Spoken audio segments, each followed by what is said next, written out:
میرے نبی پاک صلی اللہ علیہ وسلم نے فرمایا اس زمین کے اوپر اور آسمان کے نیچے ابو ذر غفاری سے سچا بندہ کوئی نہیں، ان سے زیادہ سچا کوئی نہیں۔ فرمایا تو ٹھیک کہتا ہے یار، صحیح کہتا ہے۔ حضرت ابو موسیٰ اشعری رضی اللہ تعالیٰ عنہ کو گورنر بنا دیا گیا عراق کا۔ اب حضرت ابو موسیٰ اشعری صحابہ میں ایک بڑے جلیل القدر صحابی ہیں، اور ان کی عظمتیں، رفتیں، بلندیاں کیا کہنا، بڑی گہری دوستی تھی۔ لیکن جب وہ گورنر بن گئے نا تو آپ نے فرمایا بس بھئی اب تو نے عہدہ لے لیا ہے، یہ بندے کو ٹھیک نہیں رہنے دیتی چیزیں، اب تو عہدے میں چلا گیا۔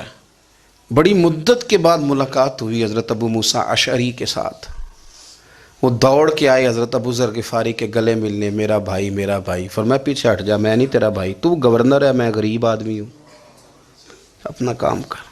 پھر دوڑ کے آئے، فرمایا ابو ذر تو میرا بھائی ہے یار، اکٹھے پڑھتے تھے حضور۔ فرمایا نہیں، جا تو نہیں میرا۔ پھر آئے، جانتے تھے نا یہ سچا بندہ ہے، یہ سچا بندہ ہے، یہ تقریروں والا نہیں، صرف وعظوں والا نہیں، اس کے اندر بھی بڑی سچائیاں ہیں۔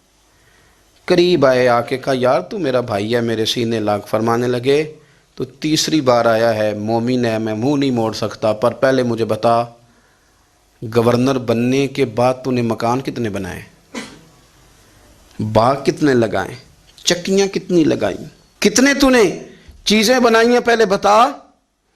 تو حضرت ابو موسیٰ اشعری نے ان کا ہاتھ پکڑا، رونے لگے، کہنے لگے جس محبوب سے تو نے تربیت لی ہے میں بھی انہی کا نوکر ہوں، جن کپڑوں میں عراق گیا تھا میرے ہاتھ بھی وہی ہیں یار، کیا بات کرتا ہے تو، میرے وہی ہیں۔ مجھے بتا اگر یہ عہدے خدمت کے ہم نہیں لیں گے تو پھر کیا ظالموں کو دیں گے، غیروں کو دیں گے؟ نہ کر، کچھ نہیں بنایا۔ حضرت سیدنا ابو موسیٰ اشعری رضی اللہ تعالیٰ عنہ روئے، اور جب کہا نا کوئی شے نہیں میرے پاس، تو فرمایا اچھا چل آ جا، پھر سینے لگ جا، تو واقعی میرا بھائی ہے۔ پھر حضرت ابو ذر غفاری نے محبت فرمائی، وہ درویشی، وہ فقیری، وہ سادگی، وہ نورانیت، وہ دل کے ساتھ اندر۔ ہمارے تو بہت سارے لوگ ہیں جو کہتے ہو کہاں لے جانا ہے مال، کیا ضرورت ہے مال کی، ہر وقت مال کی مخالفت کرتے ہیں، لیکن دل ان کا کہتا ہے کہ آئے صحیح، کسی طریقے سے پہنچے صحیح۔ حضور نے فرمایا بعض لوگوں کی زبانیں شہد سے زیادہ میٹھی، دل بھیڑیے سے زیادہ خطرناک۔ اوپر سے کہہ کچھ رہے ہیں، اندر حالات کچھ اور ہیں۔ لیکن حضرت ابو ذر غفاری رضی اللہ تعالیٰ عنہ دوری دولت سے، آپ فرماتے کیوں ہے لوگوں کے پاس مال، کس لیے اتنا مال جمع کیا ہے؟ کیا ساری غریبی ختم ہو گئی ہے، غربت مٹ گئی ہے ساری؟ کیوں لوگ مال